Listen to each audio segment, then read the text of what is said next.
Welcome to my video on the absolute value. The absolute value of a number is the distance from zero on a number line, and it's always non-negative. So let's take the case when we're 4 units away from the 0 point. So here's 1, 2, 3, 4, 1, 2, 3, 4. We're going from 0.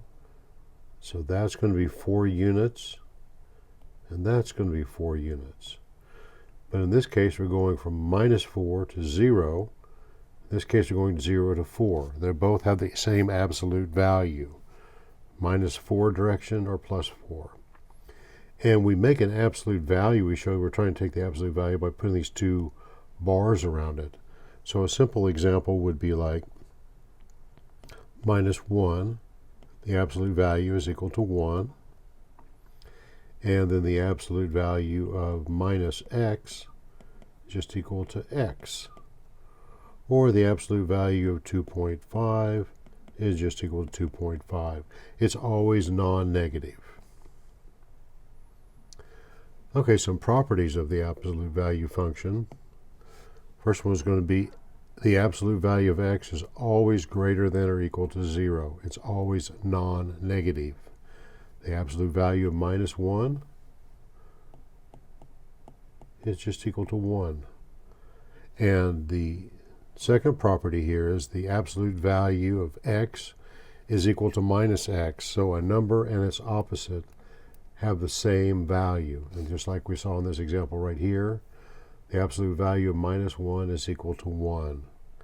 Now if we take the third property is the absolute value of x, y, that product is equal to the product of the absolute value of x and the product of the absolute value of y. So this would be like -2 times +2. That's equal to -4. So that's the value of -2. And then 2. So it's equal to 4 in both cases.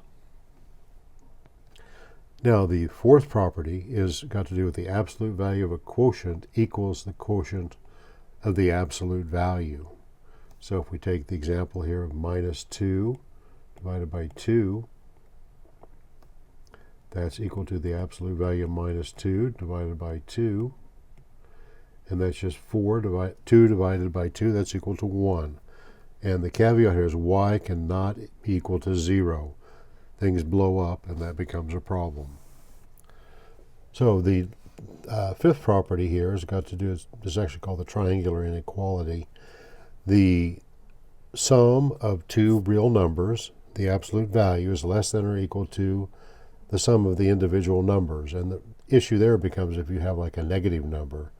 So if we have 2 plus -2 less than or equal to -2 plus 2. So 2 plus -2, that's 0. And this is 2 plus 2, that's equal to 4. So that inequality is satisfied. So when you start adding together a negative and a positive number, it's going to be less than the sum of their magnitudes. Let's just do some quick examples here of absolute value. Let's see, absolute value of -42 is just 42. And then the absolute value of -1/2 is just equal to 1/2. And then if we take the absolute value of 4 times -5, that's equal to the absolute value of 4 times the absolute value of -5. And so that's equal to 4 times 5. That's just equal to 20. Now let's look at the last one here. We had to do the sum. So let's just take -3 plus 4. That's got to be less than or equal to the absolute value of -3 plus the absolute value of 4. Okay, 4 minus 3, that's going to be 1, the absolute value of 1, which is just equal to 1, is less than or equal to, and that's 3 plus the absolute value of 4, which is just equal to 3 plus 4, that's 7. So yes, 7 is greater than or equal to 1, so that's satisfied. Well, I hope you got something out of this little video and learned a little bit about the absolute value and how to calculate it and what it's all about. If you did, give me a like, thumbs up, subscribe to my channel. Thank you for watching.